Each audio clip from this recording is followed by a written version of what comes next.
কতটা তুমি হারালে বন্ধু, কেঁদেছে অন্তর। জানো না তুমি হারাবার ব্যথা, জানে পলাশির প্রান্ত। কতটা তুমি হারালে আনাস 24-এর একজন অকুতোভয় যোদ্ধা।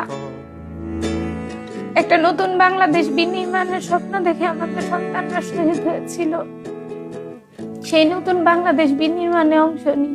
একদিনে 2 ভোট, সংসদ নির্বাচনে ভোট দিয়ে ঠিক করুন কেমন সরকার চান, আর গণভোটে ভোট দিয়ে ঠিক করুন ভবিষ্যতের বাংলাদেশ কেমন চান। সংস্কার চাইলে, পরিবর্তন চাইলে গণভোটে হ্যাঁতে সিল মারুন, সংস্কার না চাইলে নাতে সিল মারুন। মনে রাখবেন, এই পরিবর্তনের জন্যই আমাদের সন্তানরা শহীদ হয়েছিল, আহত হয়েছিল, রাস্তায় নেমেছিল। একটা ইনসাফ ভিত্তিক দুর্নীতিমুক্ত বাংলাদেশ যখন গঠন হবে, তখনই আমাদের সন্তানদের এই আত্মত্যাগ সফল হবে। দেশের চাবি আমাদের হাতে।